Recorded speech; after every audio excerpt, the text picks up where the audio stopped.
Sextou na Universidade. Começa agora o Somos Um. Universitários Missionários na Rede 316. E agora vamos chamar o pastor Marcelo Santos para o nosso Somos Um, Universitários Missionários. O tema de hoje, gente, tá top demais, né? Na verdade, toda sexta-feira tem temas maravilhosos, mas o de hoje é bem interessante. Onde está Deus em meio às tragédias? Esse é o tema. Pastor Marcelo, deixa eu ver se ele já me escuta por aí. Pastor Marcelo Santos, boa tarde. Salve, salve, meu querido, graça e paz, todos os queridos aí da Rede 316. Graça e paz, meu irmão, bem-vindo por aqui mais uma vez. Semana passada a gente fez aí uma espécie de os melhores do ano, né? Do nosso mesmo, Somos Um. mesmo. Foi uma benção, viu, pastor? Foi uma benção, muito bom mesmo. É bom recordar, né? É bom fazer uma retrospectiva e lembrar aí daquilo que Deus já fez no nosso meio e daquilo que pudemos aprender durante esse período. Eu até aconselho, né, quem tá chegando agora, quem tá conhecendo o quadro agora, aí lá no site rede316.com.br, baixar os podcasts. Inclusive essa semana eu ouvi aquele da Criação e Evolução, né? A gente falou, eu vi ele todinho de novo, é muito bom, assim, pra gente recordar alguns detalhes que a gente aprende aí nessa uma hora aqui de bate-papo no nosso Somos Um. Então, pessoal que tá aí, não conhece ou conheceu agora há pouco o quadro e tá curioso, quer saber sobre esses assuntos, tem lá no site rede316.com.br.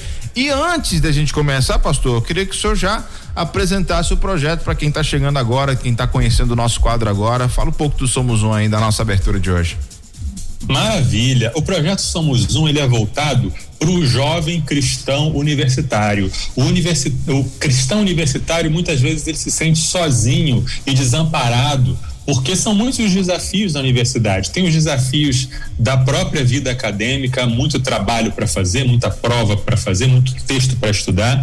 Tem os desafios espirituais, de se sentir sozinho e de você não, muitas vezes, não ter tempo ou achar que não tem tempo para sua devocional, e aí você vai esfriando na sua vida espiritual.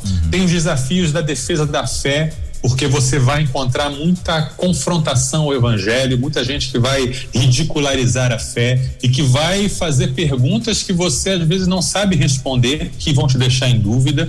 E tem o desafio de você ser um cristão frutífero dentro da universidade, de você realmente dar o testemunho de Jesus e fazer discípulos de Jesus. Então, o Somos Um é meio que um irmão mais velho para o cristão universitário. É alguém que vai tentar dizer, olha, eu já passei por aqui e esse caminho aqui pode te ajudar, essa ferramenta aqui pode te ajudar. A gente visa trabalhar nessa parceria.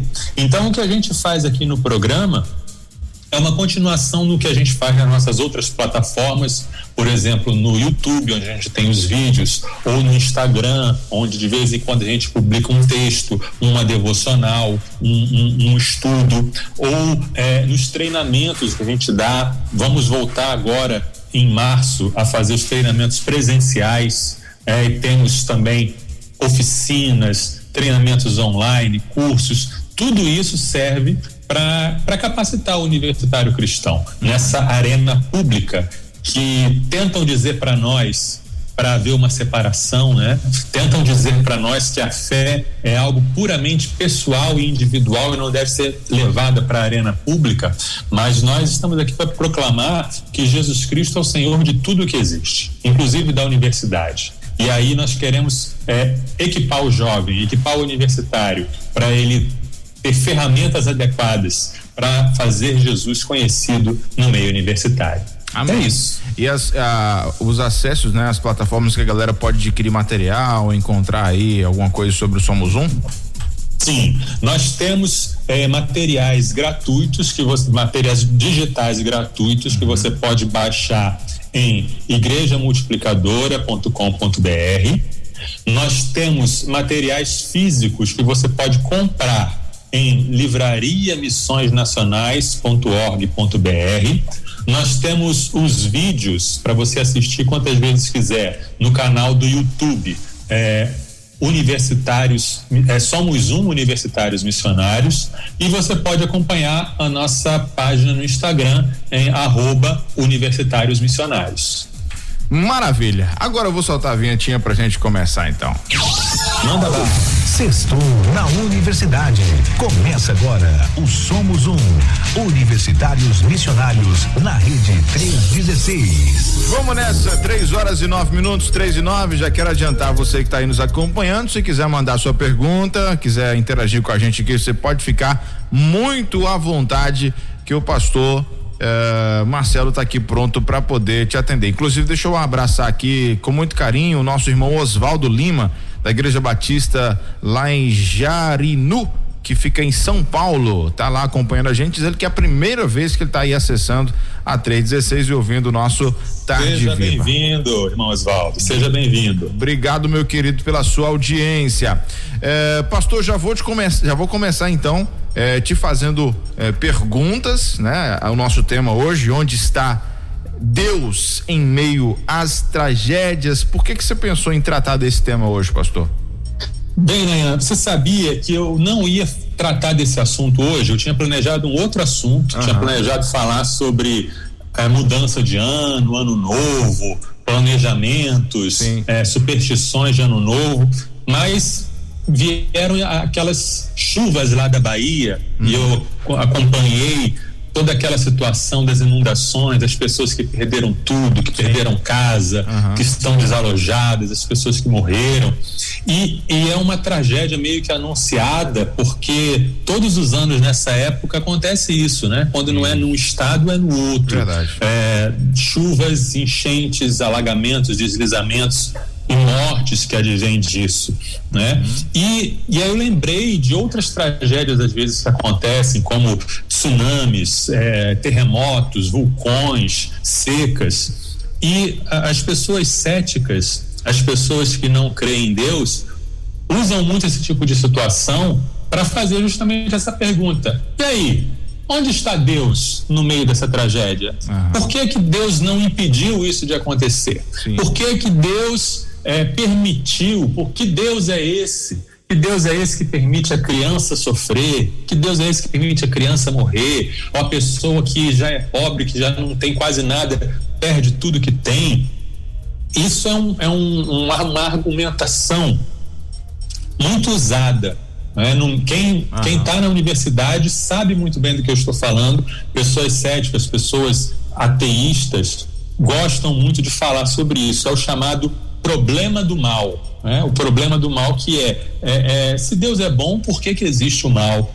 Não é isso? Tem um autor russo chamado Dostoiévski, que ele escreveu um livro, e no livro dele tem um personagem, o Ivan, que o Ivan é meio cético. O Ivan, ele não crê em Deus, não sabe se crê em Deus, ele diz que não crê, mas crê. E aí esse Ivan é um escritor e ele está sempre fazendo essas alfinetadas, né? E aí, num dos capítulos do livro, o Ivan, ele fala de várias tragédias, várias coisas horríveis que acontecem no mundo. Sofrimento de crianças, sofrimento de animais, sofrimento de gente que não tem a quem recorrer e sofre, e ele lança isso na cara do leitor como uma provocação. A primeira vez que a gente lê, a gente fica bem chocado diante disso tudo, né? Querendo ou não, Nayan, essas perguntas, mesmo você que é crente, você que é fiel a Deus, elas parecem que essas perguntas alugam uma mansão na nossa cabeça, Exatamente. Sabe? E às vezes elas ficam martelando e elas vêm em ondas. E quanto maior a tragédia, quanto mais inexplicável é a tragédia, mais forte vem essa situação. Por isso, essa necessidade de a gente ter argumentos e conversar sobre isso e pensar um pouco sobre isso, né? E eu quero falar aqui não só dessas tragédias mais gerais que atingem muita gente, mas também as tragédias pessoais, as tragédias que atingem uma pessoa, uma família. Por exemplo, hoje eu acabei de vir de um funeral de um grande homem de Deus, o pastor Elias Carvalho de Sá. Talvez vocês conheçam, talvez nossos ouvintes conheçam. Ele serviu muitos anos na nossa denominação, foi secretário executivo da Convenção Batista Fluminense e faleceu ontem, depois de lutar durante muitos anos com uma enfermidade, né, o mal de Parkinson. E a morte de uma pessoa já é uma tragédia, né? Porque a morte, ela não está nos planos de Deus e ela é um inimigo, né? É um inimigo derrotado, um inimigo vencido, mas que nós ainda sentimos o ferrão da morte, ainda sentimos a dor da morte. Sim. E aí também tem a importância de pensarmos sobre isso, sobre o que dizer para alguém que está sendo vítima de uma tragédia, como atender, como falar com essa pessoa, né? Então eu queria, nesse programa de hoje, como esse é um tema amplo, um tema complexo, né? Ele precisa ser trabalhado em três questões, 3 pontos diferentes que a gente vai atacar o problema. Um é a questão da argumentação lógica, né? Uma coisa puxada mais para filosofia. Outra é uma questão da argumentação da Bíblia, né? E no fundo na Bíblia, na teologia, para entendermos isso. E outra é a aplicação pessoal, um tratar mais pessoal e pastoral com a pessoa que está sofrendo. Maravilha. 3h15 agora. Que eu vou perguntar pra ti? Você tocou aí, é o primeiro tópico, na verdade, né? Justamente sobre essa questão da argumentação, né? Que argumento que a gente pode usar para explicar essa existência do mal que o senhor falou aí no começo? Sim, essa é uma argumentação que já é muito antiga, sabe, Nayan? Lá no século XVIII tem o famoso cético chamado Voltaire, né? Um dos pais ali da Revolução Francesa. E o Voltaire, ele era cético, ele não acreditava em Deus, ele achava que a crença em Deus era uma perda de tempo, e ele escreveu um conto chamado Cândido, ou O Otimismo. E aí esse personagem, o Cândido, ele vivia num mundo paradisíaco, vivia num mundo sem problemas, sem dificuldade nenhuma, e ele era um otimista. Ele achava que tudo estava bem. Tinha um mestre dele que sempre falava assim: olha, tudo está bem, esse aqui é o melhor dos mundos possíveis. Aí, na história desse Cândido, coisas ruins começam a acontecer, né? E ele começa a ser desafiado desta noção de que a gente vive no melhor dos mundos possíveis, porque os teólogos da época, os filósofos da época falaram assim: porque se Deus criou o mundo, então logicamente esse é o melhor dos mundos possíveis, não tem como ser melhor do que isso. E aí ele vai ser desafiado nessa crença dela. Agora, muito antes de Voltaire, já tinha um filósofo lá dos tempos bíblicos, lá dos tempos do Novo Testamento, chamado Epicuro, né? O Epicuro, que era um filósofo romano, ele falou o famoso paradoxo de Epicuro, né? Isso aí lá nos tempos, no início da nossa era, ou seja, mais ou menos 2.000 anos, 2.500 anos, 2.000 e pouquinhos anos atrás. E Epicuro, ele fala assim: ora, se Deus, ele é todo poderoso, se Deus é todo poderoso, então ele pode eliminar o mal e o sofrimento do mundo, num piscar de olhos. Se Deus, ele é bom, se Deus é bondoso, ele tem o desejo de fazer isso. Ele não vai querer que ninguém sofra, ele não vai querer que ninguém passe pelo mal. Então, como o mal e o sofrimento existem, ou Deus não é todo poderoso, ele quer eliminar o mal, mas não pode, não tem capacidade para isso, ou então ele pode eliminar o mal, mas não quer, então ele não é bondoso, ele é malvado, ele gosta de fazer as pessoas sofrerem, ou então Deus não existe. Então é mais ou menos esse o paradoxo, é mais ou menos essa a crítica que os filósofos e algumas pessoas fazem ao teísmo, à existência de Deus. Olha, Deus não existe, mas se ele existe, ou ele não é todo poderoso, ou ele é mau. Alguns, lembra que eu falei que essa pergunta às vezes aluga uma mansão na nossa cabeça? Alguns cristãos tentaram responder a isso de uma maneira equivocada, com um negócio chamado teísmo aberto. Eles olharam para esse paradoxo lá do Epicuro e tentaram responder assim: não, Deus nos ama, Deus é bom, não, jamais vou negar o amor de Deus, jamais vou negar a bondade de Deus, mas Deus não sabe todas as coisas, né? Deus é limitado no seu conhecimento, por isso ele não pode conter o mal, por isso ele não pode impedir todo o mal que acontece. Mas coitado, não é culpa de Deus, é porque ele não pode. Essa é uma solução, Nayan, que cria mais problemas do que soluciona. Sim. Né? Porque na tentativa de preservar o caráter de Deus e preservar a bondade de Deus, ele está tentando, o teísmo aberto diminui a onisciência de Deus e, consequentemente, a onipotência de Deus. E aí eu pergunto, de que adianta crer num Deus que me ama, mas não tem todo o poder? Eu não estou seguro nas mãos dele. Algo pode acontecer e surpreender a Deus, e aí eu posso ser tirado da mão dele. Que garantias que um Deus assim me dá? Aparentemente resolve o problema, mas não resolve. Acaba criando outros problemas, né? Então, como que a gente pode, antes que os irmãos em casa fiquem nervosos, como a gente pode resolver esse problema, né, de uma maneira lógica, usando a nossa mente, o nosso raciocínio que Deus nos deu, usando a argumentação? Quando a gente volta lá para aquele paradoxo, né? Sim. Ou Deus é onipotente, ou Deus é bondoso, ou Deus não existe. Primeiro, a gente precisa entender que nesse paradoxo aí existe uma compreensão ingênua do que é onipotência.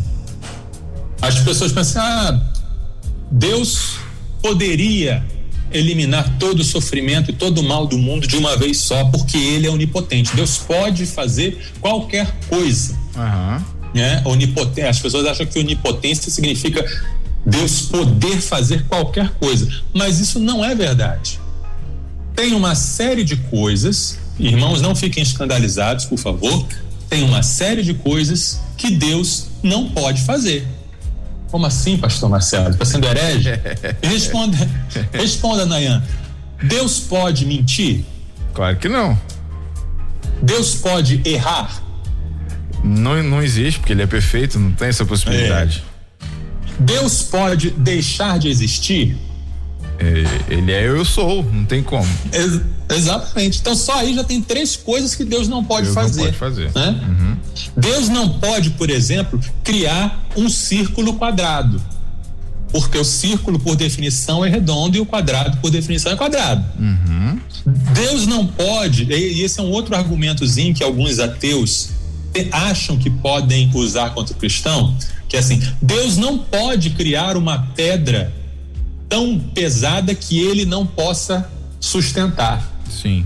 Os ateus usam esse tipo de argumentação. Deus não pode. Por quê? Porque a onipotência de Deus é coerente com o caráter de Deus, é coerente com a lógica interna do próprio Deus.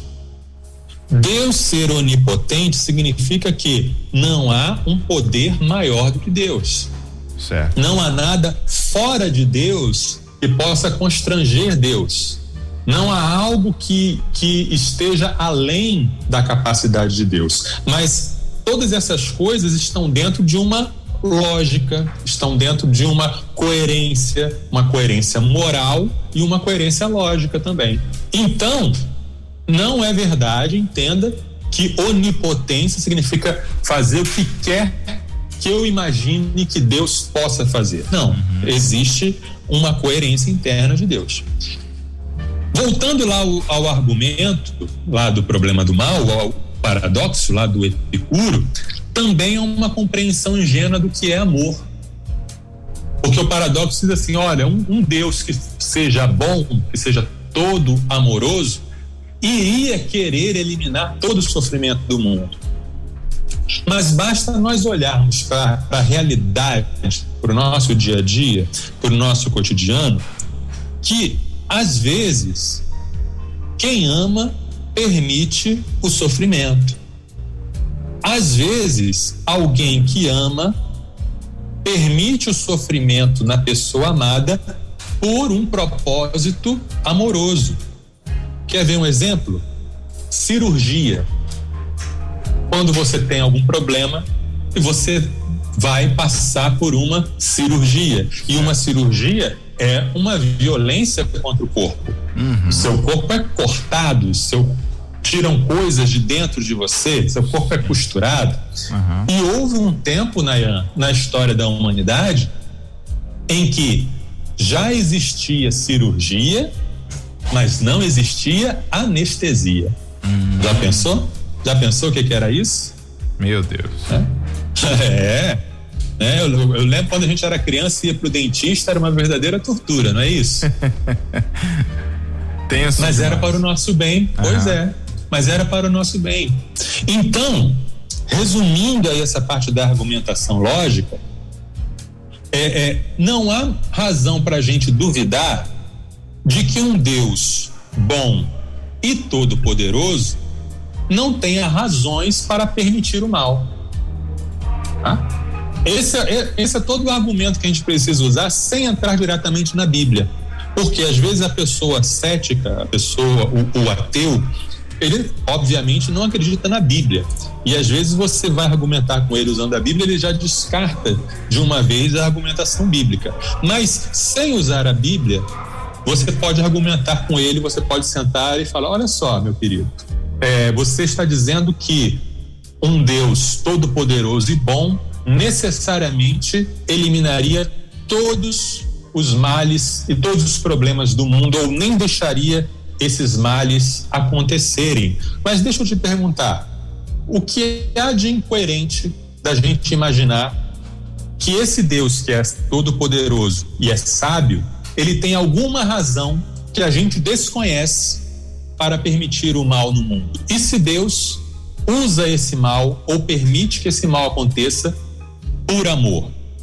Então é um argumento que você ainda não vai no centro da questão, porque para ir para o centro da questão você tem que ir para a Bíblia, mas você já desarma essa argumentação contrária, você já desarma a força desse argumento que os ateus e os céticos usam contra a bondade ou o poder de Deus.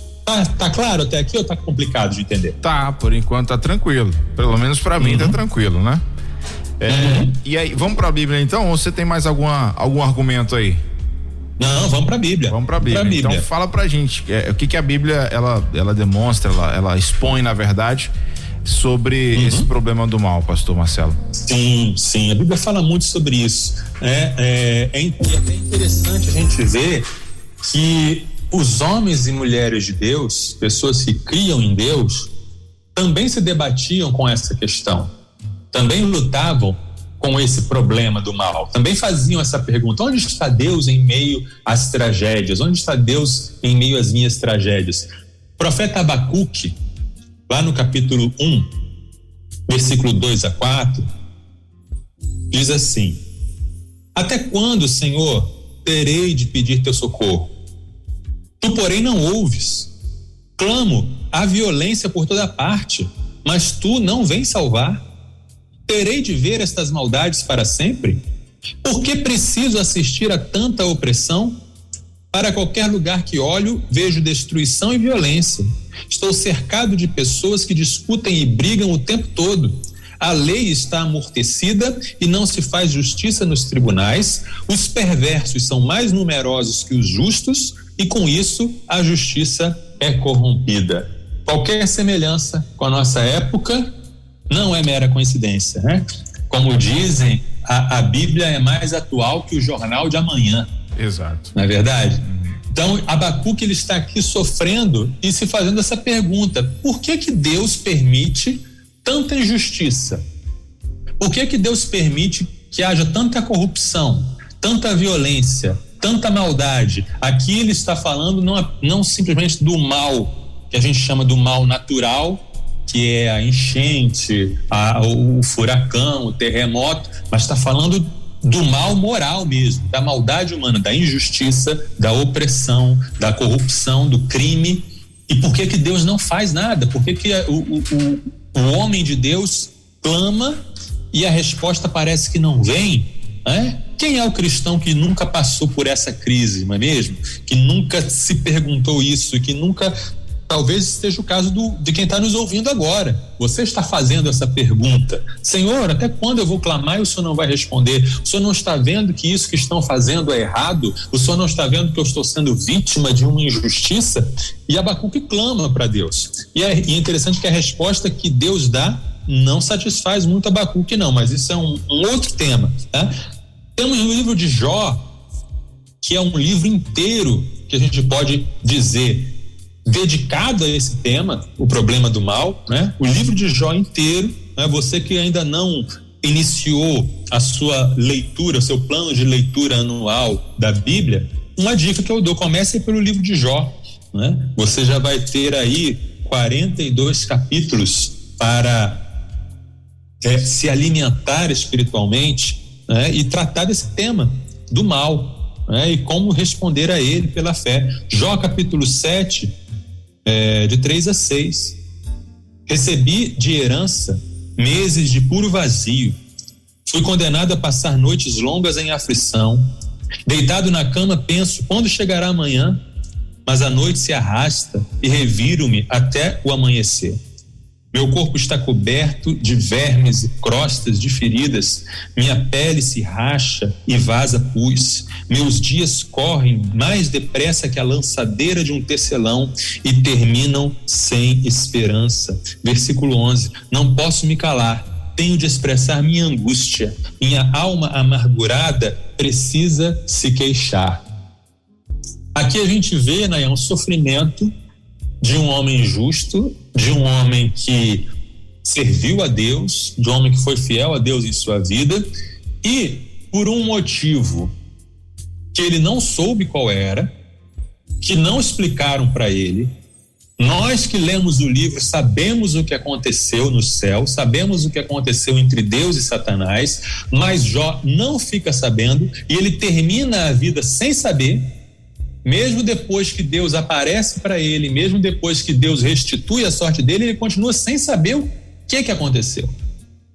E vem todas aquelas desgraças sobre a vida dele e ele está se lamentando. E é bonito de ver, Nayan, como a Bíblia mostra que lamentar-se não é pecado. A gente ouve muito, né, sobre o pecado da murmuração, e murmuração sim é pecado. Sim. Murmuração é você reclamar de Deus, é você falar mal de Deus. Mas na Bíblia, em textos como esse de Jó e em vários outros, vários salmos, a gente vê a pessoa reclamando com Deus, reclamando para Deus, se lançando em lamento e dor e dizendo para Deus: Senhor, não está bem. Eu não estou bem, eu estou sofrendo, eu estou angustiado, isso dói, né? É muito libertador quando a gente se permite fazer isso e quando a gente se permite chegar para Deus e dizer: Senhor, eu não estou entendendo. E aí também em Lamentações, né? Também um livro, só o nome já diz, né? O que é, né? Lamentações de Jeremias 2, 11 e 12. A gente vê Jeremias dizendo assim: chorei até que não tivesse mais lágrimas. Meu coração está aflito, meu espírito se derrama de angústia quando vejo a calamidade de meu povo. Crianças pequenas e bebês desfalecem e morrem nas ruas. Clamam às mães: estamos com fome e sede. Desfalecem nas ruas como guerreiro ferido na batalha. Lutam para respirar e morrem lentamente nos braços maternos. Que posso dizer a seu respeito? Quem alguma vez viu tamanha tristeza? Ó filha de Jerusalém, a que posso compará-la em sua angústia? Ó filha virgem de Sião, como posso consolá-la? Sua ferida é mais profunda que o mar, quem pode curá-la? Aqui Jeremias está lamentando pelo povo de Jerusalém, né? Que pecou por causa do seu pecado, foi levado para o exílio, para o cativeiro, e as pessoas que ficaram passaram fome, viveram todo tipo de tragédia, né? Então, a Bíblia, eu sempre falo isso, onde eu falo, a Bíblia não é um conto de fadas, ela não mostra uma realidade cor-de-rosa. A Bíblia mostra a vida como ela é, né? Pessoas sofrendo. E aí, o que a Bíblia diz, né? Qual é o panorama bíblico que nós podemos responder para entender de onde veio o mal, por que o mal existe, por que Deus permite a existência do mal? Quando a gente olha para a Bíblia como um todo, a gente vê os 4 temas da Bíblia, que são criação, queda, redenção e consumação, né? Essas 4 ideias, essa sequência de eventos dá para a gente um panorama, uma margem, uma moldura para a gente entender tudo, né? Para a gente entender a vida. Primeiro, criação. Quando Deus cria o mundo, lá em Gênesis 1 e 2, a gente vê Deus falando, o refrão se repetindo, e viu Deus que era bom, e viu Deus que era bom, e no final, e viu Deus que era muito bom. Então, a criação de Deus é boa. Deus não criou o mal, né? Deus não é a fonte do mal e Deus não pode ser a fonte do mal, porque Deus é totalmente bom e nele não há sombra, não há variação, não há nada obscuro. Deus é totalmente luz. Então a criação de Deus, ela é boa. O mal não fazia parte do seu plano. Porém, a gente sabe que houve a queda, né? E muita gente pergunta assim, por que Deus foi colocar aquela árvore naquele jardim? Por que Deus não cercou aquela árvore? Por que Deus foi dar a ordem para Adão para ele não mexer na árvore, que se ele não tivesse falado nada ia passar batido? Mas as pessoas não entendem o seguinte, Deus criou o ser humano nesse mundo bom para viver num relacionamento de amor e obediência com Deus. Mas, para que a obediência seja verdadeira, para que a obediência e o amor sejam reais, tem que haver a possibilidade, não a necessidade, mas a possibilidade da desobediência. Se Adão e Eva não tivessem a possibilidade de desobedecer, eles também não poderiam ter uma obediência verdadeira. Seria apenas como os animais, que têm o instinto e fazem aquilo para o que foram programados e pronto. Não tem uma obediência, não tem um amor. Eles fazem aquilo que Deus manda eles fazerem e pronto.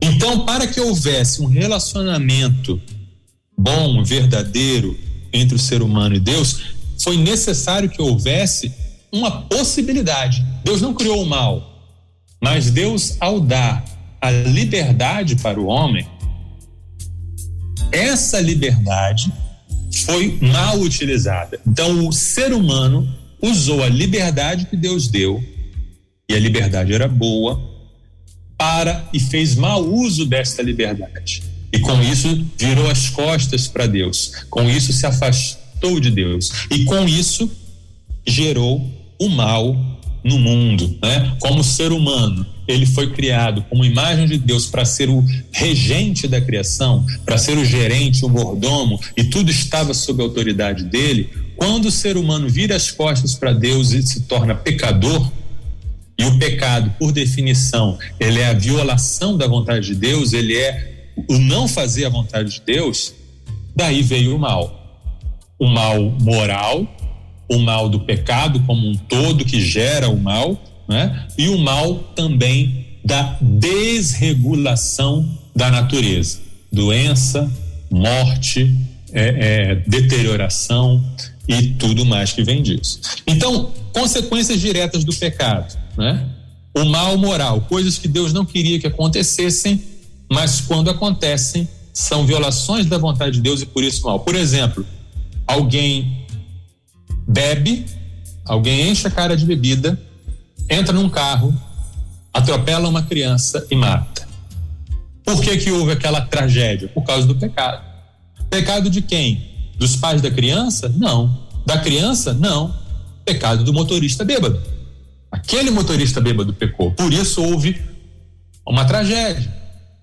Nem sempre é o meu pecado que vai trazer consequência para mim. O meu pecado, às vezes, traz consequência para o inocente. Né? Por isso que o pecado é ruim. O pecado não é só... Se fosse só o pecador que sofresse a consequência, mas não, às vezes o inocente sofre, né? Há consequências indiretas, por exemplo, estamos falando de tragédias naturais, né? Mas você citou esse exemplo aí, mas isso não seria considerado uma injustiça? Sim, com certeza. Quando o pecado entra no mundo, a injustiça também entra no mundo. Automaticamente, né? Exatamente. Deus não queria que acontecesse isso. Deus não queria que um motorista dirigisse embriagado. Deus não queria que Caim matasse Abel. Tá? Aquilo foi uma injustiça. E Deus avisou Caim, né? Olha, cuidado, o pecado está querendo te dominar, mas você deve dominá-lo. Então, quando Caim escolhe ser dominado pelo pecado, pela inveja, pela raiva do irmão, e mata, né? Essa responsabilidade é do Caim, né? Esse pecado, esse mal foi do Caim, né? Foi ele o agente do mal, foi ele que criou o mal naquele momento, né? Então são consequências diretas do pecado, e isso você vê em toda a Bíblia.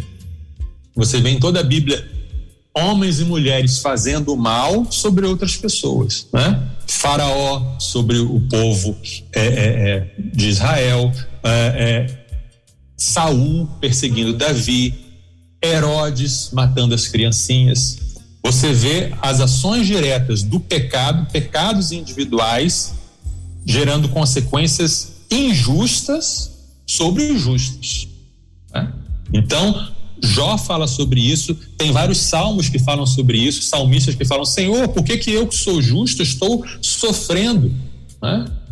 Mas isso não era para ser assim, né? Isso é o pecado, isso é um afastamento da vontade de Deus, isso é um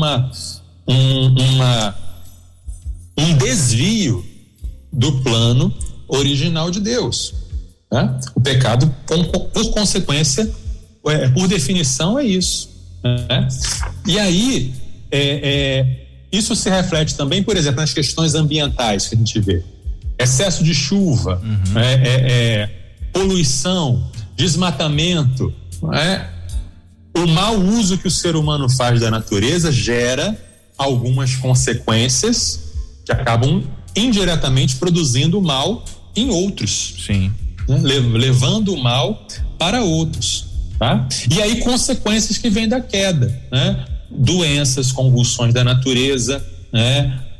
Males que a gente precisa controlar e evitar, males que, se nós não tivéssemos pecado, se Adão e Eva não tivessem pecado, eles não só teriam acesso à árvore da vida, estariam vivendo eternamente, como também teriam a sabedoria de Deus para prevenir terremotos, para prevenir vulcões, né?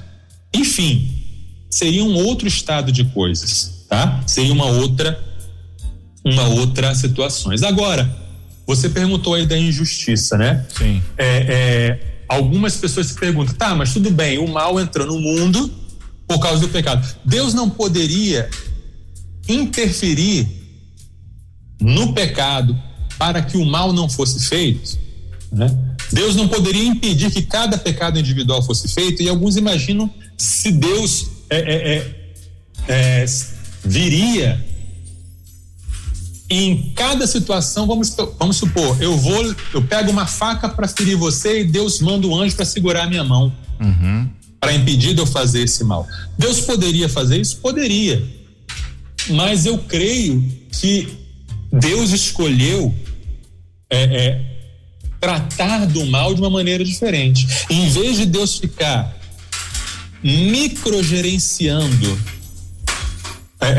o mal, Deus criou um plano para extinguir o mal definitivamente, né? E esse plano foi a redenção, né? Esse plano é a redenção. No tempo certo, no momento apropriado, o próprio Deus, na pessoa de Jesus, encarnou-se, tornou-se humano, e ele sofreu o mal no seu pico, né? Ele sofreu a pior morte que alguém poderia sofrer, a morte que foi inventada, criada por seres humanos para ser a morte mais cruel, mais humilhante, e ele teve um sofrimento físico extraordinário, o sofrimento da rejeição, o sofrimento moral, o sofrimento de sentir-se abandonado pelo próprio Deus. É como se Jesus virasse para o mal e dizesse assim: mal, dê o seu pior, me ataque com tudo que você tem. E ali na cruz Jesus absorveu todo o mal, levou sobre si todo o pecado, sofreu a mais injusta de todas as mortes, porque ele não tinha pecado nenhum e, no entanto, morreu de maneira vergonhosa. Jesus, quando morreu na cruz, é como se fosse um ralo que absorveu, engoliu todo o mal foi colocado na pessoa dele, todo pecado, injustiça, maldade, toda tragédia, tudo foi sobre Jesus. Ele sofreu o pior do mal e do sofrimento e morreu. E quando ele ressuscitou, ele deu a sentença de que o mal e o sofrimento estavam banidos e de que o pecado foi definitivamente tratado, né? Deus tratou o pecado e resolveu o pecado em Cristo Jesus. E aí por isso Jesus concede a salvação, a redenção a todo aquele que crê nele. Agora vai chegar um dia, esse novo mundo começou em Jesus quando Jesus ressuscitou, mas ele ainda não veio a consumação. A consumação vai vir quando Jesus voltar. Quando Jesus voltar, ele vai estabelecer o seu reino, e todos aqueles que não o aceitaram vão sofrer a consequência do pecado, vão sofrer a consequência do mal, vão receber o justo juízo e a justa condenação por tudo de errado que fizeram. E aqueles que o receberam vão reinar para todo sempre num lugar onde não haverá mais morte, nem choro, nem dor, nem tragédia. Algumas pessoas perguntam: por que Deus não vem e resolve esse mal e essas injustiças? O C.S. Lewis escreveu certa vez assim: o autor da peça só sobe no palco quando a peça acaba, quando a cortina se fecha. Então Deus só vai entrar no nosso palco para resolver o problema quando for o fim desta era, o fim deste mundo como nós o conhecemos. Jesus vai voltar em glória, e aí sim todo olho verá e todo mundo vai entender: agora eu entendi, agora o sofrimento chegou ao fim. Enquanto esse dia não chega, Deus está dando oportunidade para aqueles que pecam de se arrependerem. Deus está dando oportunidade para o injusto deixar de praticar a injustiça. Deus está dando oportunidade para o irresponsável se arrepender da sua irresponsabilidade e crer em Jesus e receber a redenção, a salvação, né? E aí, quando a gente olha lá para aquela frase do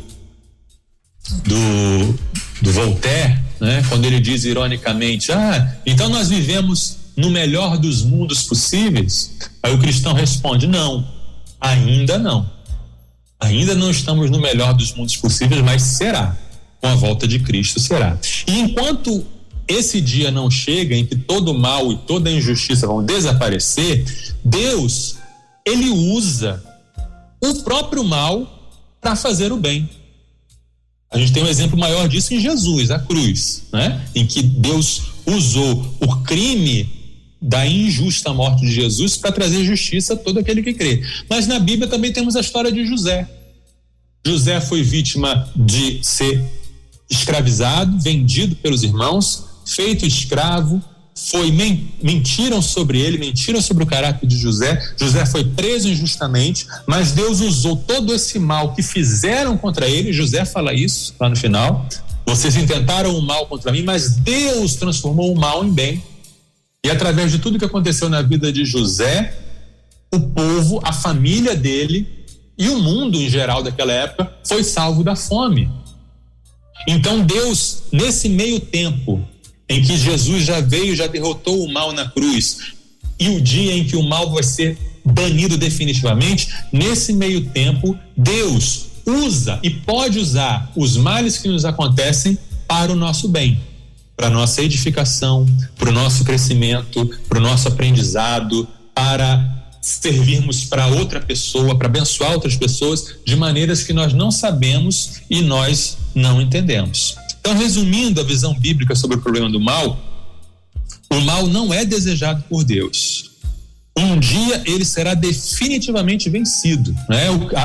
Na cosmovisão cristã não tem essa coisa de o bem e o mal como duas faces da mesma moeda, ou o bem e o mal como algo que um precisa do outro. Não, o bem não precisa do mal. O bem existe por si só. A luz não precisa da sombra. A luz não precisa das trevas para ser luz. Não. São as trevas que são destruídas pela luz. Então, um dia, o mal vai desaparecer. Mas enquanto esse dia não chega, Deus está trabalhando em nós, nos que creem nele, para corrigir e consertar o mal no mundo e para praticar o bem, né? Eu sei que é muita coisa, mas eu tentei dar uma visão panorâmica aí que a Bíblia diz sobre o mal. Entendi. Agora deixa eu só te perguntar rapidamente, ainda dentro desse assunto, porque tem um versículo que eu estava refletindo esses dias aqui, que tá lá em Gálatas 6, né, versículo 7, que é muito conhecido: não erreis, Deus não se deixa escarnecer, porque tudo que o homem semear, isso também ceifará. Todas essas tragédias que acontecem, tanto da natureza, ou até as pessoais, como o senhor acabou de dizer, de alguma forma o homem plantou isso, né, pastor? Sim, verdade. Existem consequências, existem realidades que são consequências daquilo que nós mesmos fazemos, né? Por exemplo, eu usei o exemplo vamos pegar um exemplo: a pessoa fuma durante a vida toda, fumou durante a vida toda, e aí desenvolve um câncer de pulmão. Tem sentido a pessoa dizer: por que Deus mandou esse câncer na minha vida? Deus é injusto? Não. Isso é uma consequência. Sim. Só que às vezes essa consequência vem para a gente mesmo, às vezes vem para outras pessoas, né? Às vezes, por exemplo, um pai que é alcoólatra tem consequências sobre a vida dos filhos, né? Sobre a estabilidade emocional dos filhos, né? Por isso que Deus não gosta do pecado, porque o pecado não faz bem, não faz mal só para a pessoa, mas ele espalha a sua influência nociva, né? Essas situações, essas tragédias que a gente vê são em muitos casos situações de o homem não cuidando bem da natureza, o homem com ganância, a pessoa construindo onde não é para construir, a pessoa enchendo o ar de poluição que provoca mudanças climáticas. Tem tudo isso, não é? E às vezes, e aí, Nayan, tem muito temor para dizer isso pelo seguinte: a Bíblia fala na Bíblia, tanto no Antigo quanto no Novo Testamento, nós vemos relatos de desastres nacionais, desastres locais, que foram diretamente provocados por Deus. Tragédias e calamidades que a Bíblia diz lá, Deus mandou.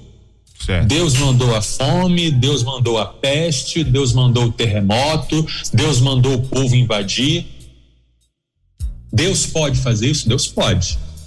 Porque Deus continua sendo Deus, ele continua sendo justo e ele pode causar ações de juízo em determinados momentos. Agora, nós não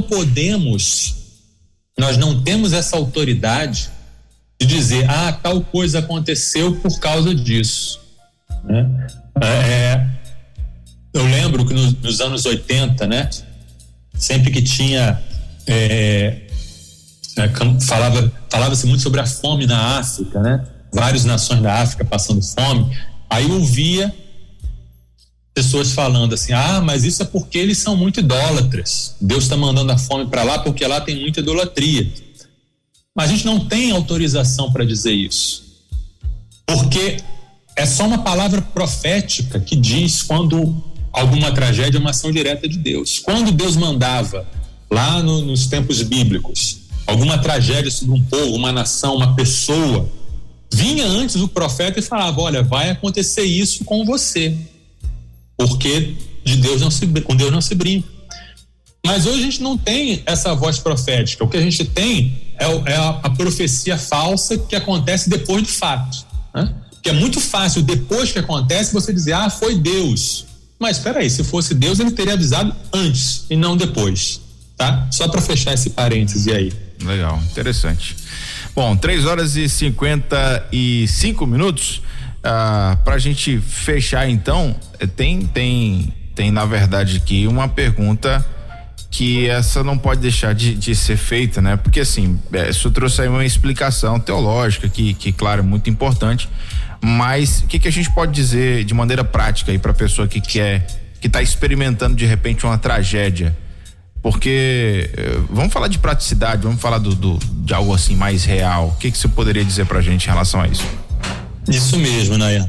Essa entrevista não ficaria completa, tá? Sem essa parte, a parte pessoal, a parte prática, porque é muito diferente falar de tragédias estando fora Exato. E estando dentro. Exato. Né? Uhum. Eu falar de uma tragédia de fora é uma coisa e eu falar de uma tragédia estando dentro da tragédia é outra. Uhum. O C.S. Lewis, que é o meu autor preferido, que sempre falo dele, se o nosso ouvinte puder, leia qualquer coisa do C.S. Lewis, né?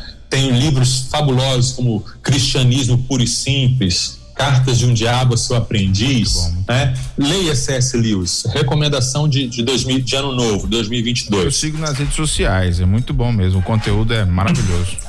Uhum. O C.S. Lewis, ele escreveu 2 livros sobre o problema do mal e o sofrimento. Um é exatamente isso, é o problema do sofrimento, tá? E que é um excelente livro, e que ele vai falar mais ou menos o que a gente falou aqui, né? Por que Deus permite o mal? Aí ele analisa biblicamente, aí ele analisa filosoficamente, faz uma série de reflexões. É um livro gostosinho de ler, tranquilo, esclarecedor, formidável. Mas aí a esposa dele morreu. A esposa dele morreu de câncer.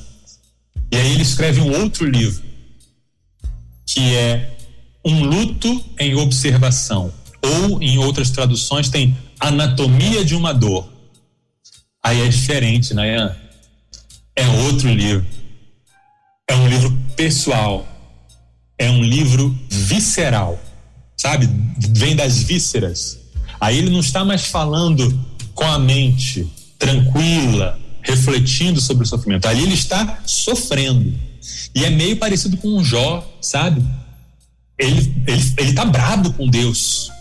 E ele fala com Deus, por que você tirou a minha Joy? Joy era o nome da esposa dele, que em inglês é alegria. Então ele está falando, por que você tirou a minha alegria? Né? E é um livro sofrido de ler, porque ele escreveu sobre o sofrimento, mas escreveu a partir do sofrimento. Então é muito diferente para a pessoa que está nos ouvindo hoje, né? Quando ela faz essa pergunta, onde está Deus em meio ao meu sofrimento?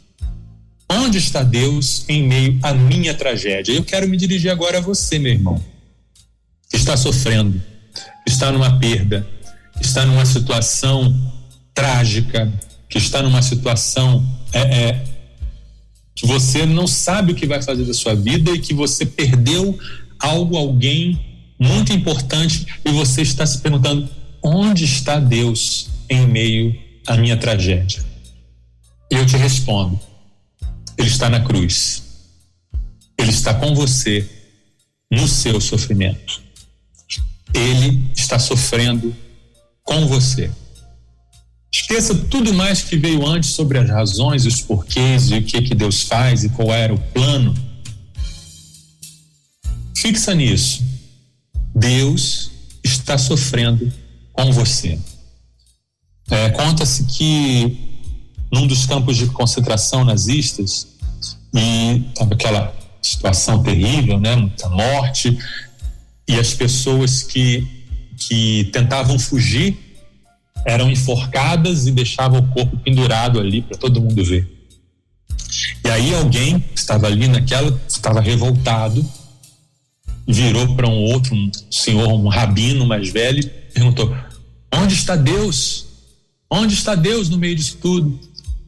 E aí o rabino apontou para um daqueles corpos que estavam pendurados e falou: Deus está ali. Deus está pendurado. Quando Jesus, ele veio, ele experimentou o sofrimento. Ele não ficou de fora. Ele viveu, ele sabe o que é sofrer. Ele sabe o que é angústia, ele sabe o que é dor. Ele não está à parte, ele está sofrendo junto com você. Quando Jesus ele foi ressuscitar Lázaro, olha só que coisa interessante, Nayá. Ele foi ressuscitar Lázaro, ele foi para ressuscitar Lázaro, ele sabia que ele ia ressuscitar Lázaro, mas quando ele chega lá, o que ele faz? Ele chora. Ele chora. E não foi encenação, não foi teatro. Ele chorou porque ele ficou triste, angustiado, porque ele sentiu a dor que Marta, Maria e todas aquelas pessoas estavam sofrendo. Então, na sua tragédia, no seu sofrimento, Deus te abraça, Ele chora com você, Ele sente com você.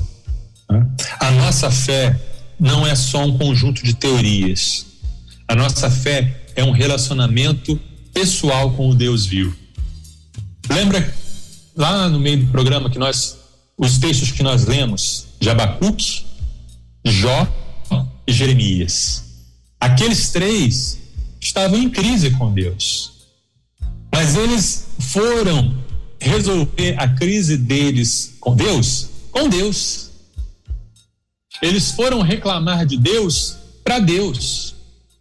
Eles foram dizer: Deus está doendo, Deus, eu não estou entendendo, Deus, onde você está? Mas foram falar para Deus. Não tem problema brigar com Deus, não tem problema abrir o coração, não tem problema falar para Deus as coisas que já estão no seu coração mesmo, porque Ele já sabe. Como diz Pedro, né? Para quem iremos nós? Qual é a nossa alternativa? É para Deus mesmo que a gente tem que fugir, né? Muita gente, quando passa por tragédias, e a gente que é pastor, a gente sabe disso, uma frase constante que a gente ouve é: no meio de toda essa situação difícil, o que tem me mantido de pé é a minha fé em Deus. E é isso. Fé é algo que não se define. A fé é a certeza da presença. A fé é a certeza de que Deus está com a gente. E mesmo que a nossa mente não entenda, e mesmo que todos os argumentos falhem, a gente tem esse conforto da presença de Deus. O que leva a uma outra pergunta, só para fechar, eu sei que o tempo está terminando, é: como agir na prática com quem está sofrendo? Eu conheço alguém que está sofrendo, né? Você que é voluntário, que está aí agindo aí na Bahia, você que está distribuindo, você que está na capelania, você que está nos hospitais, você que está nas prisões, como você pode lidar com esse problema do sofrimento do outro? Em primeiro lugar, não tente ser advogado de Deus. Deus não te contratou para ser advogado dele. Ele não precisa do seu serviço de advogado. Não precisa, tá? Os amigos de Jó, a única coisa que eles fizeram certo foi quando eles ficaram calados, né? Eles fizeram um excelente trabalho nos 15 dias, se eu não me engano, que eles ficaram quietos. ali foi ótimo. Abriram a boca, começou a dar errado. Então, estar presente, estar juntos, arregaçar as mangas e fazer o que você puder de maneira prática, né, é a melhor coisa que você pode fazer. Você pode ser a resposta de Deus para o sofrimento de alguém. Como alguém já falou uma vez, o mal não existe para ser compreendido, existe para ser combatido. Então, isso aí, de maneira pessoal e prática, é a resposta que a gente pode dar para quem está sofrendo.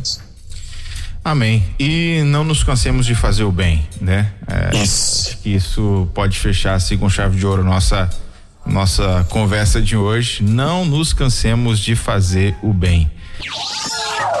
Sextou na Universidade. Universitários Missionários na Rede 316.